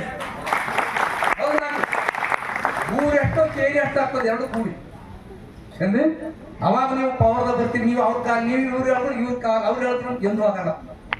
ಅದಕ್ಕೋಸ್ಕರವಾಗಿ ಮೊದಲು ಅಂಬೇಡ್ಕರ್ ವಾದಿಗಳು ಒಂದಾಗ್ಲಿ, ಆಮೇಲೆ ಉಳಿದವರೆಲ್ಲ ಒಂದಾಗ್ಲಿ. ಇನ್ನೊಂದು ಮಾತನ್ನ ಹೇಳ್ತೀನಿ, ಮನುಸ್ಮೃತಿ ತರಬೇಕು ಅನ್ನುವಂಥ ವ್ಯವಸ್ಥಿತಿ ನಡೆದಲ್ಲ. ಇದು ಯಾವ ಕಾರಣಕ್ಕೂ ಬರುವ ಮನು ನಮ್ಮಂತ ಮನುಷ್ಯನೇ ಅಲ್ಲ. ಬಾಬಾ ಸಾಹೇಬ್ ಕೊಟ್ಟಂತ ಸಂವಿಧಾನ ನಮ್ಮ ವಚನ ಸಾಹಿತ್ಯ 12ನೇ ಶತಮಾನದಲ್ಲಿ ಬಾಬಾ ಸಾಹೇಬ್ ಬರೆದಂತ ಸಂವಿಧಾನ ಆಚೆಗೆ ಅವ್ರು ಸಮಾನತರಲಕ್ಕಾಗಿ 1000 ಜೋಗಳು ಕೊಟ್ಟಾರ. ಶರಣರು 1000 ಮೇಲೆ ಹೆಣಗಳು ಹೋಗಿ ನಮ್ಮ ಶರಣರು. ನಾನು ಹುಚ್ಚಿಲ್ಲ ಬಸವಣ್ಣ ಒಪ್ಕೊಳ್ಳ. ಬಸವಣ್ಣ ಬ್ರಾಹ್ಮಣರು ಹುಟ್ಟರು ಕೊಡೋದು, ದಲಿತರು ಚಪ್ಪಲಿ ತಗೊಂಡು ತೆಲ್ ಮೇಲೆ ಇಟ್ಕೊಂಡ್ರು ಮಹಾಪುರುಷ ಬಸವಣ್ಣ ಭಾರತ. ತೆಲ್ ಮೇಲೆ ಇರ್ಬೇಕು. ಅವ್ರು ಬಾಯಿ ತಮ್ಮಲ್ಲಿ ಬೆಳಿತೀನಿ, ಎಲ್ಲಿ ಊಳಿನ ನಾನು ಎತ್ತೀನಿ. ದಲಿತರು ಎಂಥ ಮಾತ್ರಿ ಅದು. ಬೀಳುಳಿಗೆ ಹೊಲಿತೀನಿ, ಪಾದರಕ್ಷೆಗಾಗಿ ಬದುಕ್ತೀನಿ ಅಂತ ಇವ್ರಿಗೆ ಎತ್ತು. ದೇವರೇ ಶಿವ ಅದನಂತ ಎಲ್ಲೋ ಶಿವ ನಿನಕ್ಕಿಂತ ದೊಡ್ಡವ ನಮ್ಮ ಆದರ್ಶನೇ ಅಂತಾರ ಬಸವಣ್ಣ. ಎಂಥ ಮಾತು. ಅದಕ್ಕೋಸ್ಕರವಾಗಿ ನಾ ಹೆಚ್ಚು ಮಾತಾಡ್ದಾನೆ. ಮಹಾತಾಯಿಯವರು ಬಂದಾರ.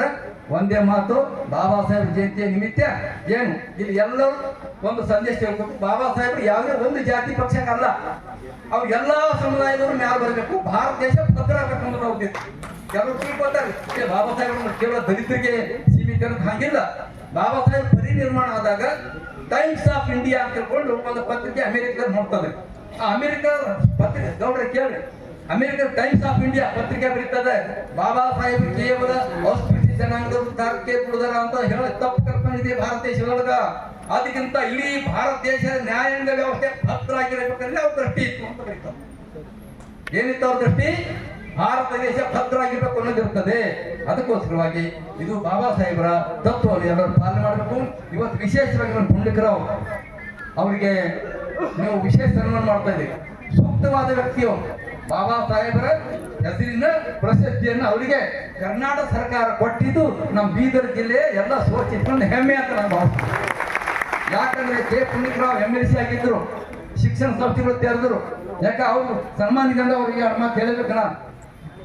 ಆದ್ರೆ ಅವ್ರು ಎಲ್ಲಿ ವಾದ ವಿರೋಧ ಬಂದಿಲ್ಲ, ಯಾರಿಗೂ ವಿರೋಧ ಹಾಕೊಂಡಿಲ್ಲ. ಯಾಕ್ರಿ ಗೌಡ್ರೆ, ಅವ್ರೆಲ್ಲರೂ ಜಗಳ ಜುಟ್ಟಿಗೆ ಬಂದಾರ, ವಾದ ವಿರೋಧಕ್ಕೆ ಬಂದಾರ, ಎಲ್ಲಿ ಬಂದಿಲ್ಲ. ಎಲ್ಲರ ಜೊತೆ ಪ್ರೀತಿ ಹೊಡೆಯೋದಂಥವ್ರು ಸೂಕ್ತ ಚರಿತ್ರೆವಂತರು ಯಾರು ಅಂದ್ರೆ ನಾವು ಕೆ ಪುಂಡಿಕರವರು ಅದಾರ. ಜೊತೆಲೆ MLC ಆಗ್ತಂತ ಕೂಡ ಮುಗಿದ್ರು ಕೂಡ ಅವ್ರ ಶಿಕ್ಷಣ ಸಂಸ್ಥೆಯಲ್ಲಿ ಒಳ್ಳೆ ರೀತಿ ಅನೇಕ ಸಾವಿರ ಜನ ಶಿಕ್ಷಣ ಕೊಡ್ತಾರೆ. ನಮ್ಮ ತಾಲೂಕು ಅವ್ರ ತಾಲೂಕು ನಮ್ದು ಒಂದೇ, ನಾವು ಹುಟ್ಟಿನೂರು ಸಮೀಪದಲ್ಲಿದ್ದೀವಿ. ಅದಕ್ಕಾಗಿ ಅವ್ರಿಗೆ ಒಂದು ಜಯಂತಿ ಮಾಡ್ತಾ ಇದ್ರ, ಒಂದು ಸನ್ಮಾನ ಮಾಡ್ತಾ ಇದ್ದೀವಿ. ಅವ್ರು ನಾನು ಕೂಡ ಸನ್ಮಾನ ಮಾಡೋದಿದ್ದೀನಿ ವೇದಿಕೆ ಮೇಲೆ, ನಮ್ಮ ಪರವಾಗಿ, ನಮ್ಮ ಸಂಸ್ಥಾ ಪರವಾಗಿ. ಜೊತೆಗೆ ನಮ್ಮ ತಾಯಿಯವರು ಬಂದಾರೆ. ಆಮೇಲೆ ನಮ್ಮ ರಮಾ ತಾಯಿಯವರು, ಅವ್ರು ಬಂದು ನಿಮ್ಗೆಲ್ಲ ಸ್ಫೂರ್ತಿ. ಅವ್ರು ಬಂದಂತೆ ಬಹುಶಃ ಹೆಣ್ಮಕ್ಳು ಭಾಳ ಬಂದಿದ್ದೇವೆ ಅಂತ ನಾನು ಅಂತ ಇದ್ದೀನಿ. ಹೌದಾ? 100% ನಮ್ಮ ಅಂಬಾಸ್ ಅವರು ಹೇಳ್ತಾರೆ, ಇಲ್ಲಪ್ಪ 100% ಆಗ್ತಾರೆ. ಹಾಗೆ ಅವ್ರು ಬಂದಾಗ ಬಂದು ಬಾಬಾ ಸಾಹೇಬ್ ವಿಚಾರ ಎಲ್ಲಿತ್ತು ಅಲ್ಲಿ ಹೆಣ್ಮಕ್ಳ ಸಂಖ್ಯೆ ಹೆಚ್ಚು ಬರ್ಬೇಕ್ರವ. ನಿಮ್ಗೆ ಹೇಳ್ತೀನಿ ನಾನು, ನಿಮ್ಮ ಗುಲಾಮಿಗೆ ಬಿಡಿಸಿದವ್ರು ಯಾರು? ಶಂಕರಾಚಾರ್ಯರ ಯಾವ್ದಿದು ಶೃಂಗೇರಿ ಮಠ ಅಂತಿದೆ ಕರ್ನಾಟಕದೊಳಗ, ಅಷ್ಟು ಶ್ರೀಮಂತ ಮಠ, ಬ್ರಾಹ್ಮಣ ಶೈವ ಮಠ. ಆ ಮಠದಲ್ಲಿ 1900 ಗೌಡ ಕೇಳ್ತಾರೆ ಈ ಕಡೆ, ನನ್ನ ಭಾಷಣ ಕೇಳ್ಬೇಕು ನೀವು. 1710ರಲ್ಲಿ 17, ಯಾಕಂದ್ರ ಅವರೇ ನಮ್ಮ ರಕ್ಷಕರಿ. ಅವ್ರು ಮಂತ್ರ ಮಾಡಿದ್ರೆ ನೀವು ಮ್ಯಾಲ ಬರ್ತಿದ್ರು, ಬರಲ್ಲ. ಅರ್ಥ ಆಯ್ತಾ? ಅವ್ರು ಹೀಗದಾರ. ಯಾಕಂದ್ರೆ ಗೌಡ್ರ ಅಂದ್ರೆ ನೀವು ಮ್ಯಾಲೆ ಎತ್ತಿರ ಬರ್ತಾರೆ, ಮ್ಯಾಲೆ ಚೂಟಿ ಹಾಕ್ತೀವಿ. ಹಿಂಗಾಗ್ಬಾರ್ದು. ಅರಳಿ ಅಂತ ಒಳ್ಳೆ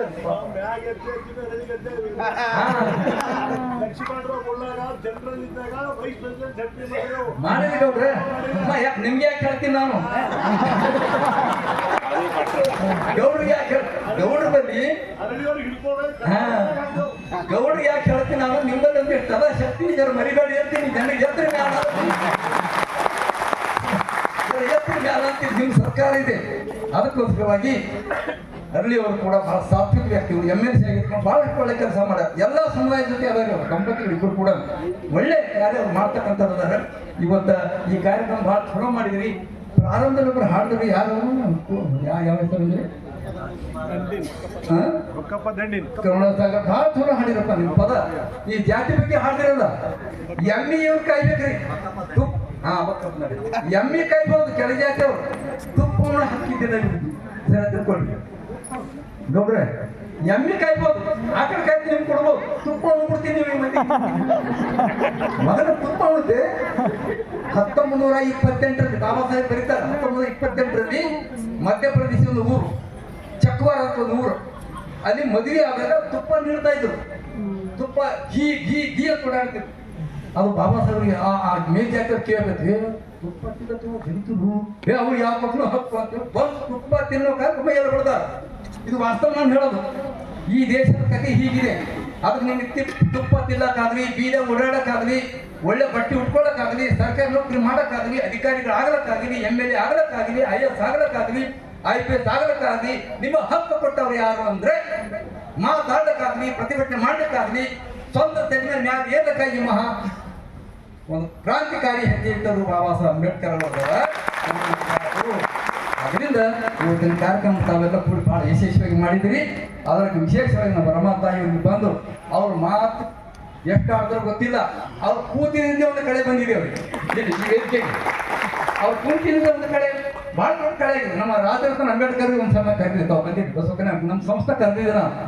ಅವ್ರು ನನ್ನ ವಿಚಾರಗಳಲ್ಲಿ ಕೇಳಿದ್ರು, ಸ್ವಾಮೀಜಿ ಆಪ್ ಹಮ್ ಮಿಲ್ಕೆ ಕಾಮ್ ಕರೆದು ಬಡ ಕ್ರಾಂತಿ ಹೋಗ್ತಾ ಅಂತ ಹೇಳಿದ್ರು. ದೊಡ್ಡ ಕ್ರಾಂತಿ ಆಗ್ತದೆ ಸ್ವಾಮೀಜಿ. ಯಾಕೆ ಬಂದ್ರೆ ನಮ್ದು ಅನ್ನೋದು ಒಂದೇ ಇದೆ ಅಂತ ಹೇಳಿ ಸಂತೋಷಪಟ್ಟರು. ನಮ್ಮ ತಾಯಿಯವರು ಬಂದಾರೆ, ನನಗೂ ಭಾಳ ಖುಷಿಯಾಗಿದೆ ಅವ್ರಿಗೆ ನೋಡಿ. ಈ ವೇದಿಕೆ ಭಾಳ ಚೆನ್ನಾಗಿ ಕಾರ್ಯ ಮಾಡಿದ್ರಿ, ನಮಗೆಲ್ಲ ಯಶಸ್ವಿ ಆಗಲಿ. ಯಾರು ಮಧ್ಯದಲ್ಲಿ ಓಡಾಡಬಾರ್ದು, ಎಲ್ಲರ ಮಾತು ಕೇಳಿ ಹೋಗ್ಬೇಕು. ನೀವು ಎಲ್ಲರ ಮಾತು ಕೇಳಿ ಹೋಗ್ಬೇಕು.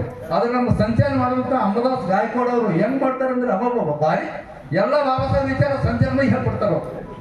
ಅಂತ ಒಂದು ಕೆಲಸ ಮಾಡ್ತಾ ಇದಾರೆ. ನಿಮ್ಮೆಲ್ಲರಿಗೆ ಭಾಳ ಪೂರ್ತಿದಾಯಕ ಅಂತ ಒಂದು 4 ಮಾತು ಹೇಳಿದಂತ ಪೂಜ್ಯ ಸ್ವಾಮಿಯವರು ಮನೆಗಳಿಂದ ಭಾಳ ದೂರಿಂದ ಬಂದಾರ ಪಾಪ ಅವರು. ಮತ್ತೊಮ್ಮೆ ಹೇಳ್ತೀನಿ, ಅವ್ರು ಪಕ್ಕ ಅಂಬೇಡ್ಕರ್ ಕಾವ್ಯ ಹಾಕಿರಿ, ಯಾವ ಸ್ವಾಮಿ ತಿಳ್ಕೊಬಾರ್ರಿ, ಒಳಗೆಲ್ಲ ಅಂಬೇಡ್ಕರ್ ತುಂಬಿಕೊಟ್ರು ಅಂತ ಸ್ವಾಮಿಗಳು ಪಾಪ. ನಾನು ಹೇಳ್ಕೊಳ್ಳಿ ಅಪ್ಪರೇ ನಾ ಬರ್ತೀನಿ ಅಂತ ಹೇಳಿ ಬಂದಿದ್ದಾರೆ. ಅವರಿಗೆ ಅಭಿನಂದನೆ ಹೇಳ್ತಾ, ನಮ್ಮ ಜ್ಞಾನಸಾಗರ್ ಹೆಸರು ಭಾಳ ಚಂದದ್ರಿ, ಜ್ಞಾನಸಾಗರ್. ನಯ ವಿನಯ. ಅವ್ರು ಯಾವುದೋ ಊರ ನನ್ನೇನೋ ಫಲ ಕಟ್ಟಿ ಹಾಡ್ಯಾರಿ. ಎಲ್ಲಿ ಹಾಕಿ ಕಟ್ಟಿದ್ರಿ ಏನೇನ ಅಪ್ಪರೇ ನಾವು ಭಾಳ ಹಿಮ್ಮನೆ ನಿಮ್ಮದು ಅದು ಏನೋ ದೊಡ್ಡ ಯಾವ್ದು ಇದು ಎಲ್ಲಿ ಹಾಡಿದ್ರು ನನ್ನ ಮೇಲೆ ಪದ್ಯ ಕಟ್ಟಿ ಹಾಡಿದ್ರು ಗದ್ದಾಳಪ್ಪ ಅವ್ರು ಏನು ಏನು ಅಂತ. ನಾ ಏನು ಅಲ್ಲ, ನನ್ನ ತೆಗಿ ಬುದ್ಧ, ನನ್ನ ಧರ್ಮ ಇಲ್ಲ. ಮೊದಲೇ ಹೇಳ್ತೀನಿ, ಎಲ್ಲ ಹೇಳ್ತೀನಿ, ನಾ ಯಾವ ಧರ್ಮವನ್ನು ನಂಬಲ್ಲ. ಹಿಂದೂ ಎಲ್ಲದ ನಿಮ್ಮ ಹಿಂದೂ ತಗೊಂಡು ಏನು ಮಾಡ್ತೀರ ಪುಣ್ಯಾತ್ಮ? ನಿಮ್ಮ ಯಾವ ಶಾಸ್ತ್ರದ ಹಿಂದೂ ಧರ್ಮ ಬರೆದಿಲ್ಲ. ನಾನು ಭಾರತ ದೇಶ 4 ವೇದ ಓದ್ತಾವಿದ್ದೀನಿ, ಅವ್ರು 18 ಪುರಾಣ ಓದ್ತಾವಿದ್ದೀನಿ ಏನ್ರಿ. ಎಲ್ಲ ಆಗಮಗಳು ಅಧ್ಯಯನ ಮಾಡ್ತಾ ಇದ್ದೀನಿ. ಬರೀ ನೋಡ್ಬೋದು ನಮ್ಮ ಸಂಸ್ಥೆದಾಗ ಪುರಾಣ, ಆಗಮಗಳು, ಉಪನಿಷತ್ತುಗಳು, ಭಗವದ್ಗೀತೆ ಎಲ್ಲವನ್ನ ಓದ್ತಾ ಇದ್ದೀನಿ. ಎಲ್ಲಿ ಹಿಂದೂ ಧರ್ಮ ಅಂತ ಹೇಳಿಲ್ಲ. ಸುಮ್ಮನೆ ಹೋಗ್ಬಿಟ್ಬೋದು. ಯಾಕೆ ಮಾಡಿದ್ರು ಪುಣ್ಯಾತ್ಮ? ಬಾಬಾ ಸಾಹೇಬ್ ಸಂವಿಧಾನ ಒಪ್ಕೊಳ್ರಿ, ಸಮಾನತೆ ಒಪ್ಕೊಳ್ರಿ, ಭಾರತ ದೇಶ ಉದ್ಧಾರ ಆಗ್ತದೆ ಅಂತ ಮಾತನ್ನ ಇಲ್ಲಿ ಹೇಳಿ ಮತ್ತೊಮ್ಮೆ ನನಗೆ ಈ ದೇಶದಾಗ ಶಾಂತಿ ಬೇಕು, ಸಮಾನತೆ ಬೇಕು, ಸಹೋದರತೆ ಬೇಕು. ಇವು ಬೇಕಾದ್ರೆ ಇವತ್ತ ಪೂಜ್ಯರು ಹೇಳಿದ್ರು, ಅವ್ರವ್ರ ಧರ್ಮಗ್ರಂಥ ಪುರಾಣ ಮುಸ್ಲಿಮರಿಗಾದ್ರೆ, ಹಿಂದೂಗಳಿಗೆ ಮನುಸ್ಮೃತಿ ಆದ್ರೆ, ಭಗವದ್ಗೀತೆ ಆದ್ರೆ, ನಮ್ಮದು ಭಾರತ ದೇಶ ಎಲ್ಲಾ ಜನಾಂಗದವರಿಗೆ ಆಚರಣೆ ಮಾಡುವಂತ ಧರ್ಮ ಗ್ರಂಥ ಯಾವುದು ಅಂದ್ರೆ ಅದು ಬಾಬಾ ಸಾಹೇಬ್ ಕೊಟ್ಟಂತ ಸಂವಿಧಾನ. ಇದು ನಮ್ಗೆ ಸರಿಯಾಗಿ ಕೊಡ್ತೀವಿ. ಈ ಧರ್ಮ ಅಂದ್ರೆ ನಾ ಧರ್ಮಕ್ಕೆ ಬೇಜಾರಿದ್ದೀನಿ. ನಿಮ್ಗೆ ಗೊತ್ತಿರೋ ನನ್ನ ಕತೆ. ಧರ್ಮದವ್ರಿಗೆ ಯಾಕೆ ಬೇಜಾರಾದೆ ನಾವು ಅಂತಂದ್ರೆ, ಧರ್ಮ ಅಂದ್ರೆ ಇನ್ನೊಂದು ಧರ್ಮದವರಿಗೆ ಹೊಡಿತಾರೆ, ಕೊಡ್ತಾರೆ, ತುಳಿತಾರೆ, ಅನ್ಯಾಯ ಮಾಡ್ತಾರೆ. ಹೇಗೆ ನಮ್ಮ ಧರ್ಮದವರು ಆ ಧರ್ಮದವರು ಇಂಥ ಧರ್ಮದವ್ರು ನಮ್ಗೆ ಏನ್ ಮಾಡಿದ್ರು? ನಮ್ಮ ಬಾಬಾ ಸಾಹೇಬ್ ಹೇಳಿದಂತರು, ನಮ್ಮ ಬಸವಣ್ಣವ್ರು ಹೇಳಿದಂತರು, ನಾನು ಅನ್ಕೊಂಬಂದು ಹೇಳ್ತದ್ದು ಅಂದ್ರೆ, ನೀವು ಯಾರೇ ಎಲ್ಲರೂ ನಮ್ಮವರು, ನಿಮ್ಮೆಲ್ಲರಿಗೂ ಒಳ್ಳೇದಾಗಲಿ ಅಂತ ಭಾವಿಸದೆ ನಿಜವಾದ ಮನುಷ್ಯನ ಧರ್ಮ. ಇದು ಸರಿಯಾಗಿ ತಿಳ್ಕೊಬೇಕು. ಅಂತ ರೀತಿ ನಾನು ಹೋಗೋಣ ಅಂತೇಳಿ ನನ್ನ ತೆಲಿ ಬುದ್ಧದ, ನನ್ನ ಹೃದಯ ಬಸವೇಶ್ವರ, ನನ್ನ ಸರ್ವಾಂಗ ಸ್ಫೂರ್ತಿ ಬಾಬಾ ಸಾಹೇಬ್ ಅಂಬೇಡ್ಕರ್. ಇದೇ ಪರಮಾತ್ಮ